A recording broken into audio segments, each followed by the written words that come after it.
differences between the United Kingdom and Canada. Ready to see what we've got in this and see the differences between both countries. Before we do get into this, appreciate if you guys can subscribe button. Let's see what we got. Canada versus the United Kingdom. Okay. Two well-developed, wealthy nations with relatively high quality of life. Right. In some ways, they are very similar, and in others, they couldn't be any further apart. To me, Canada and the UK are like cousins who sometimes hang out together, have a beer, and have a pretty good relationship. We will compare them by looking at their key demographics, quality of life, economies, and geography. Right. And then once we have finished comparing them, we will ask you which one would you rather live in. And as this is a geography channel, we will try to stick. That'd be interesting, actually. I'm curious to think if any Canadians would comment down below saying like you would want to move to the UK and why. But hey, let's watch this video first. Clear of politics. I'm your host Sam, and you're watching the Geography Bible. Let's kick off this video by taking a look at where they are both located geographically. Right. The United Kingdom, made up of England, Scotland, Wales, and Northern Ireland, is an island nation in northwestern Europe, with the North Sea to the east and the Atlantic to the west. Okay, cool. Just if any of you guys care, I live right about here. Just underneath Birmingham. Just putting it out there if anyone's bothered. Canada, on the other hand, is a country in North America. Its 10 provinces and 3 territories extend from the Atlantic to the Pacific and northward into the Arctic Ocean. Okay, let's now take a look at their key demographics, starting off with their population and population densities. Right. So the UK comes in as the 21st most populated country in the world, with a population of around 68 million, ahead of France and below Thailand. This comprises of around 56 million in England, 5.5 million in Scotland, 3.2 million in Wales, and just under 2 million in Northern Ireland. Yo, London's crazy. I actually haven't seen these stats before. So I live in East Midlands, and East Midlands is massive. It's a big part on 4.8 mil. But then London is 8.9 alone. Wow. In Northern Ireland. Canada, on the other hand, ranks as the 39th most populated nation, with a population of just under 38 million. Yo, I actually can't believe how big Canada is as a country and the population. Like compare country size with the UK and Canada, and then the population size, well, you can see why we don't have much room. Putting them above Morocco and below Poland. Canada's population is growing faster than the UK's at around 1% per year, compared to the UK, which only has around 0.6%. Oh, the UK's most populated city, when looking at the urban area, is of course London, coming in at around 9.3 million. That's a lot. For Canada, it is Toronto at around 5.5 million. This is what I'm saying though, like even like the city skylines, like London's not too shabby. Like you can tell like London's got more like some ancient, not ancient, but you know what I'm saying. You know, it's nice, but it's not like crazy mod. Hey, I just realized this is like an Xbox 360 console. What? What building is that? At around but look like Toronto million. For Canada, boom.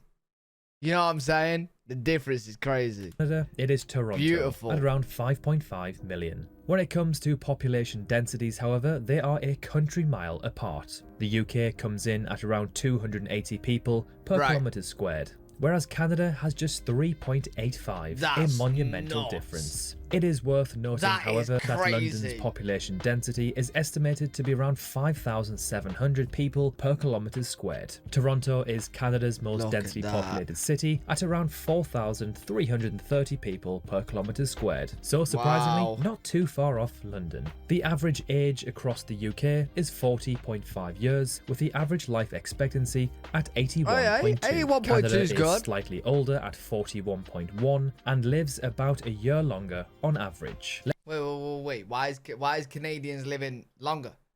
What's going on? What's going on here then? Why are we dying out quicker? Let's now move on to the next section, economy and finance. Starting off with their gross domestic product, or as it's more commonly known, GDP. So at the time of making this video, coming in as the 9th largest economy in the world, we have Canada at just under 1.9 trillion US dollars, putting them above South Korea and below Italy. Wait. Okay, yeah, I was gonna say surely UK is higher than that then, right?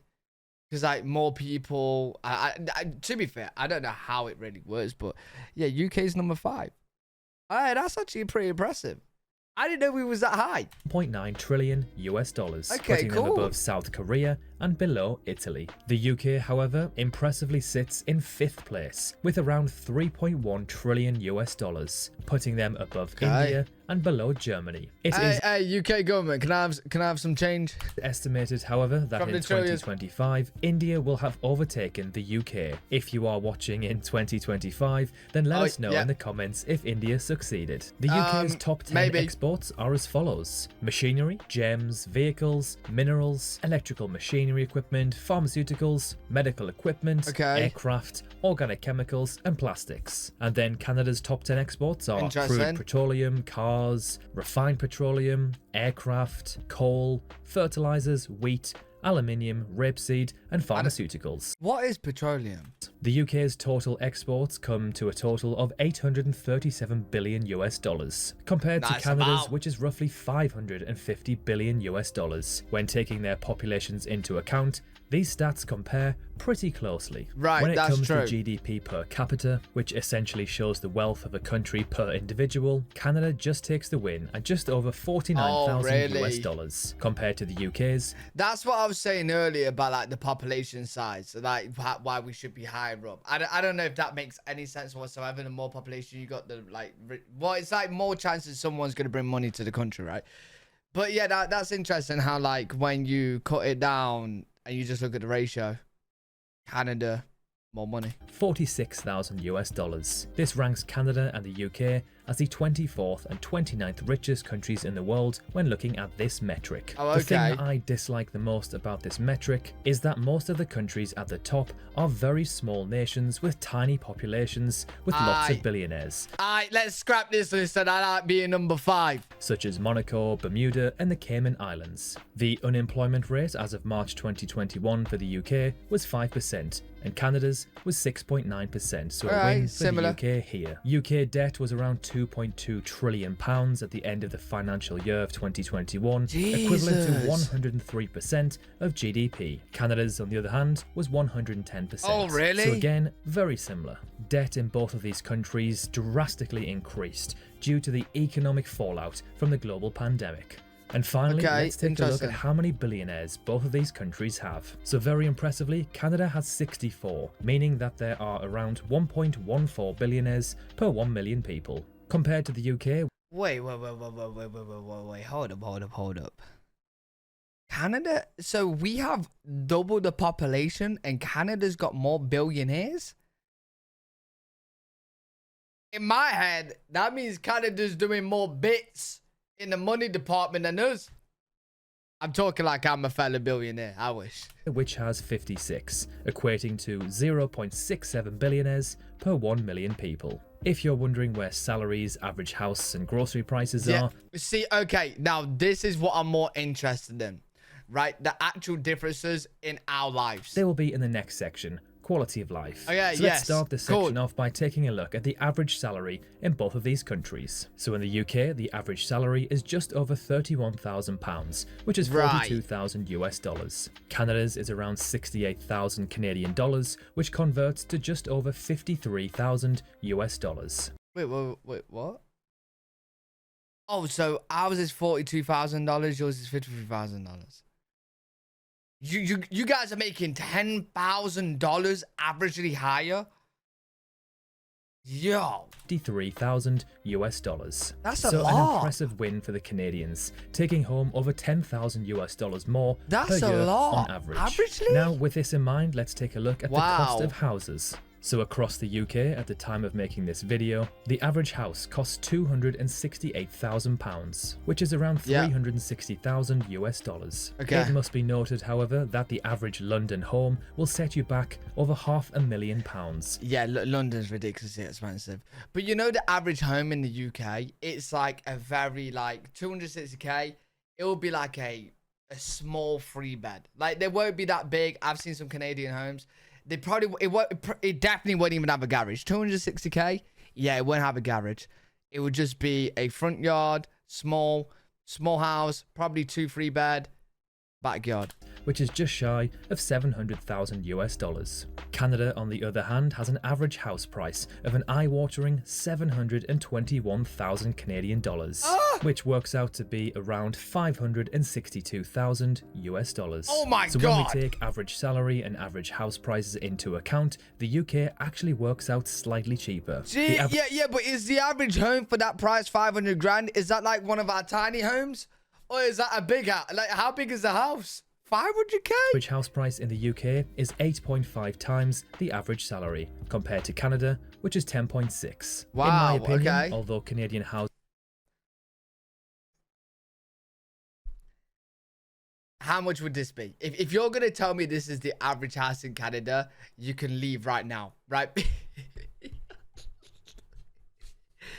Because this is probably 10 times bigger than the average home in the UK. Salary, compared to Canada, which is 10.6. In my opinion, although Canadian houses may technically be more expensive, you do get more bang for your buck. Right, Traditional okay. Canadian houses tend to be gigantic and have plenty of space, which completely makes sense considering how big the country is. When looking... See, yeah, that house in the UK would probably be $1 million. This house right here, easy. That would be $1 million, 100%. Plenty of space, which completely makes sense considering how big the country is. When looking at the overall cost of living index, Canada does take the win, however, ranking as the 21st most expensive country to live in the world, behind the USA and above the Netherlands. The UK sits in 19th place, above the US and below Sweden. Overall, Canada is about 6% cheaper to live in than the UK. So let's take a further in-depth look. So Canada compared to the UK is about 1... Alright, so far, what I've got from this video, right, other than like the money comparisons and stuff like that, is so far, because I'm looking at it as like, would I rather move to Canada, right? And you guys get more bang for your buck with the houses. That's a big selling point for me. We haven't even got onto the scenery yet. So right now, looking at it, Canada seems a better option, living wise, because everything else, we literally seem like we actually are cousins. Like everything else in this video, we're pretty much hand in hand. There's not like a crazy difference other than the average wage where you get 10 grand more, right? Averagely. So that's in your favor as well. But yeah, I like the big houses. So far, I'm packing my bags. I'm off to Canada. % cheaper for food, 25% cheaper for transport. Wait, what's cheaper? The UK is about 1% cheaper for... Take a further in-depth look. So Canada compared to the UK is about 1% cheaper for food, 25% cheaper for transport, 40% cheaper for childcare, 10% cheaper for entertainment and sports, and 6% cheaper... Oh, wait, yeah, okay, so the same Levi jeans, regular jeans. What? For clothing. However, it is 40% more expensive for groceries and about 2% more expensive for houses. According to the website... Oh, wait, 40% more for groceries is... That's kind of high. But then again, you do get paid a little bit more than us, so that probably does make sense. Numbeo.com, which uses an advanced formula to calculate quality of life, Canada sits in 22nd place. Guess who sits just below in 23rd? The UK. Hand in hand. It is almost neck and neck with these two countries. Canada does take the clear win when it comes to the crime index, however, ranking as the 56th safest country in the world. The UK... See, that's another good point, because anybody that wants to move to a new location, new place, even if it's in the same country, you want to look at the crime rate.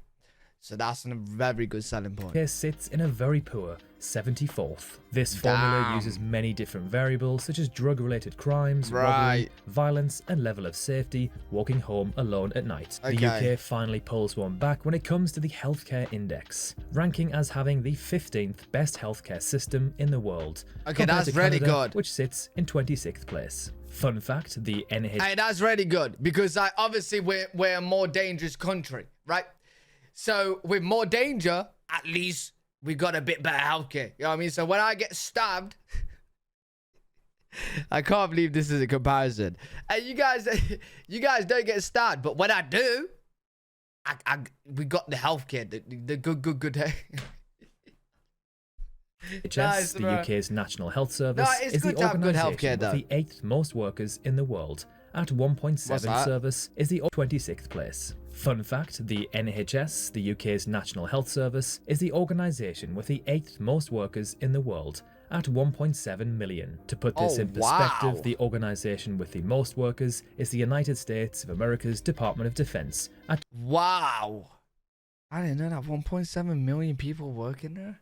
McDonald's 1.9 mil. 2.9 million. McDonald's has 1.9 million as well. When it comes to the obesity rates, Canada is slightly worse than the UK, at really? 29% and 27% respectively of the adult population being classed as obese. When looking at clean air, Canada takes another win, ranking as the country with the 10th cleanest air in the world, compared to the UK in 15th place. Of course, this completely varies as to where you are. The air quality of London or Montreal is completely different to the Lake District or the Rockies. Sure. When it comes to education, or Montreal is completely different to the Lake District. The Lake District is probably the nicest scenic place in England. Okay, so this is the Lake District right here. If you guys were to ever come to the UK, go to Lake District.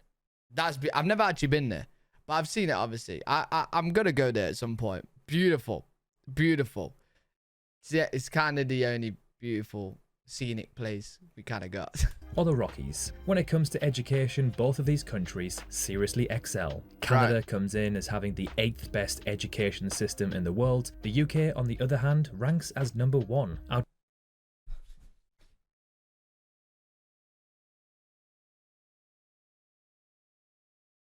The UK is the number 1 best education system in the world? That's gotta be a lie. Do you know how many stupid people there are in the UK? Wait, what? Huh? Education, both of these countries seriously excel. Canada comes in as having the 8th best education system in the world. The UK, on the other hand, ranks as number 1. What? So we're the smartest country in the world? I don't believe that. I don't believe that. Out of the top 10 universities in the world, you will find 4 of them in the UK. That's Oxford, Cambridge, Imperial London, and UCL. Well. Canada does not feature any of their universities in the top 10. You have to scroll down to the 26th place to find the University of Toronto. Alright, time for some geography and climate. This should be interesting. So first, let's take a look at just how big both of these countries truly are. Okay. Let's jump over to our favourite website, thetruesize.com, where you can compare the sizes of countries side by side. Ready? So as you can see, Canada completely and utterly dwarfs the UK. Canada, after all, is the 2nd largest country in the world at around 10 million kilometers squared. We're big actually. The UK is around... Well, why did we just get smaller? Why did we... You just minimized us. You shrunk us, mate. Kilometers squared. The UK is around 38 times smaller at just 242,000 kilometers squared. Bro, we even fit in your lake area here. Making it the 78th largest country in the world. Although remarkably, it is the largest island nation. Is it crazy to you guys to think that on this small island right here is double the population of you guys in Canada? In Europe and the Western Hemisphere. Canada is vast and rugged land. From north to south, it spans more than half of the Northern Hemisphere. From east to west, it stretches almost 4,700 miles across 6 time zones. Oh my god, wait, Canada does have sharks? You had to get sharks in Canada? It's the 2nd largest country in the world, but only has 0.5% of the world's population. Canada features blue lakes, numerous rivers, majestic western mountains, rolling central plains, and forested eastern valleys. The Canadian Shield, a hilly region of lakes and swamps. Like, the thing is, like, we do have the Lake District in the UK, which is beautiful, but like, you guys just have endless scenic things you can show me in places and nature parks and national parks and that, and oh, it looks beautiful, man. Stretches across northern Canada and has some of the oldest rocks in the world. Canada's far north lies in the frozen grip of the Arctic, where ice, snow, and glaciers dominate the landscape. Few trees and plants grow here, and farming is not possible. Native Canadians, called First Nations people, live in this region by hunting and fishing. The United Kingdom consists of a group of islands off the northwest coast of Europe. As mentioned earlier, it is a unique country made up of 4 nations: England, Wales, and Scotland, also Why? make up Great Britain. Much of the north and west of the UK is covered in high ground, knife-edged mountain ridges separated by very... Wait, yeah, that confuses people, don't it? See, like, obviously I'm from there, so I never really thought about it. But like, you got United Kingdom, you got the you got the Greater Britain, you got the Great Britain, United Kingdom, and then just England, right? So if it does confuse anyone, I'm gonna quickly, explain it to you. So England is a country, Wales country, Scotland country, Northern Ireland country, right? We're all individual countries, okay? But then England, Wales, and Scotland, we're Great Britain because we're literally on one island. So we're Great Britain, right? Sorry, Northern Ireland. And then, but we all just say we're United Kingdom. Nobody actually said, like, I barely say England. We don't say Great Britain, really. We just say, where you from? United Kingdom, okay? Some people might say England and whatnot, and United Kingdom is just all four. Don't know why we are the United Kingdom, but we are. There you go. I think we're trying to make ourselves grow even more. Because who's going to take us... Like, we're already a tiny country, yeah? Being this size, right? Imagine we all, like, was to say we're individuals. Like, we're actual individuals. Look how small Scotland would be. It would be less than half of all of this. England, half. Wales is... I think there's houses in Canada bigger than Wales.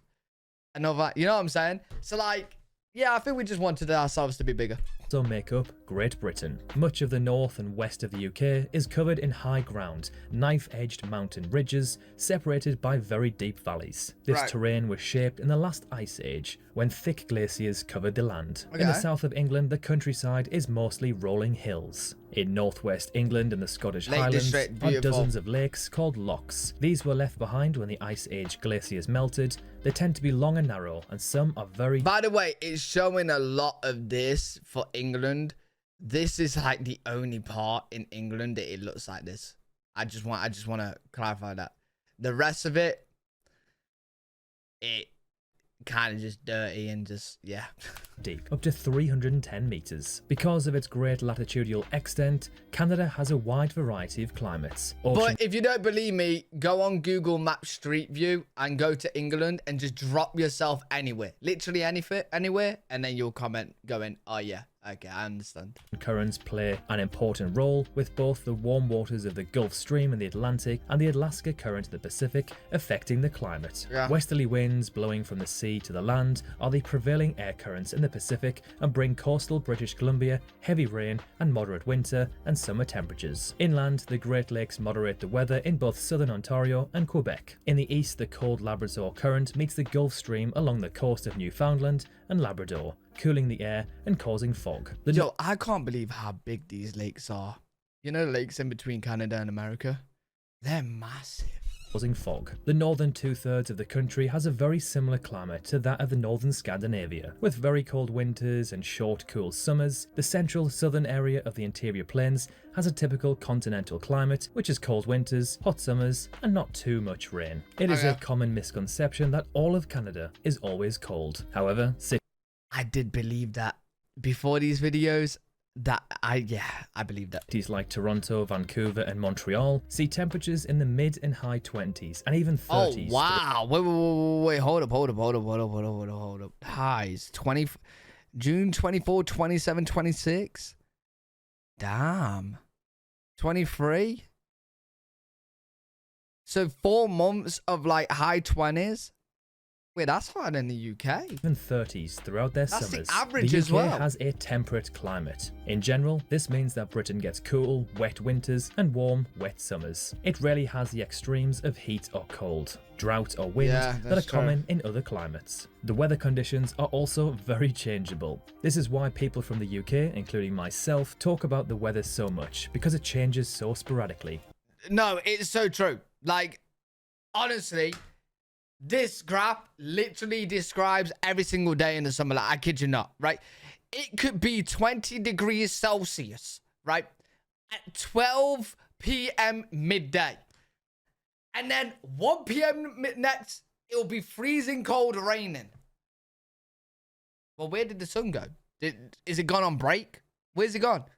Do you know what I'm saying? I don't get it, bro. I don't get it.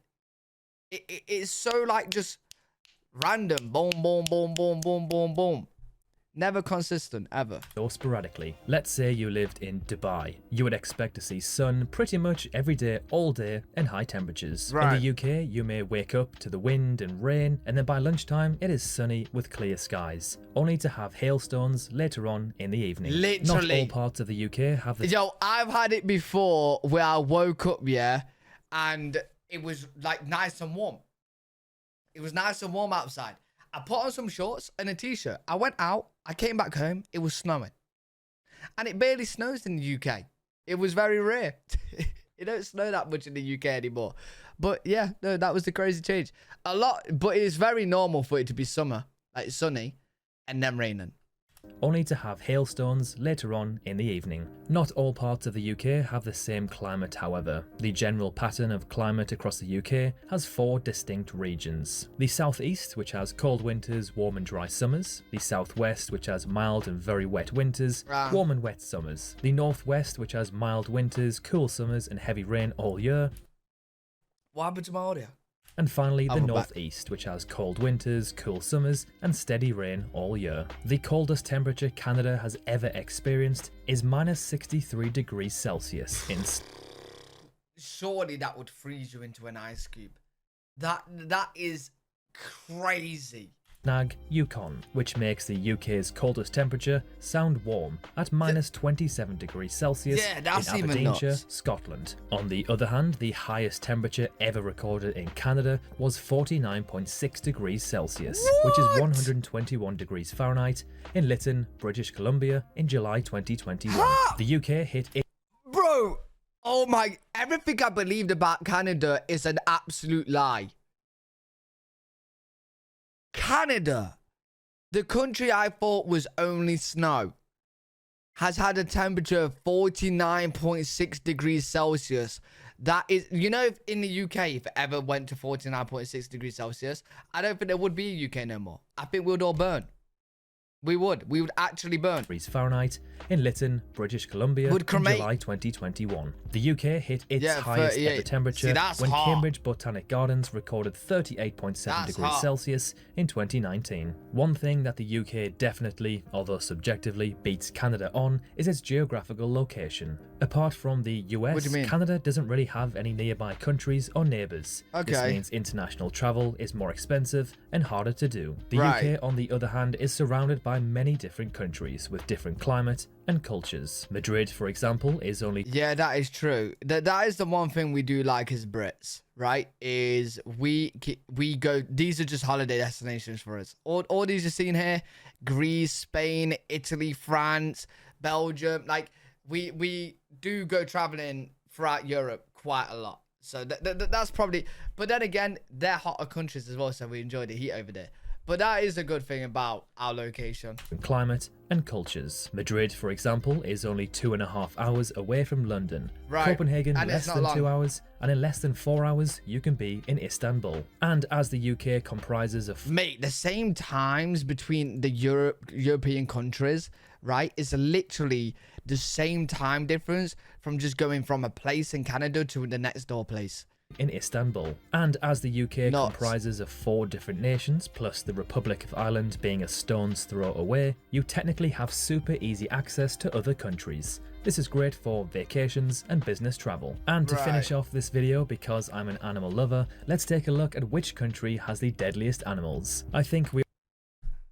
Well, why? There's no point. We don't have any. What is going to be the deadliest animal in the UK? A caterpillar?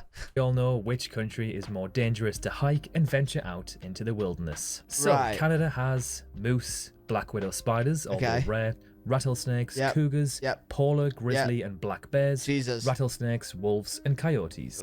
Wait, can the UK even make a top 10 list? Whereas the UK has... We got sheep.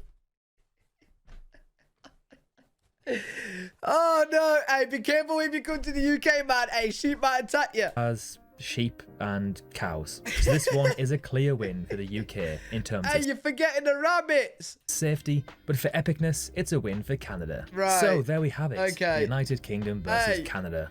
Honestly, cool video. We're very similar in the terms of like stat wise, not similar in like the terms of like country and scenic, how scenic it is and temperatures and that. I'm not just saying it because I'm from the UK. If you guys have watched many of my videos, I've always talked about wanting to move out from the UK. From watching this video, I would rather live in Canada and I would move to Canada over the UK. 100%. But very interesting. Let me know what you guys think in the comment section. If you guys enjoyed this, make sure you leave a thumbs up, subscribe for more content. Live every single day on twitch.tv/L3WG if you guys want to check me out over there. I'll see you all in the next one. Peace.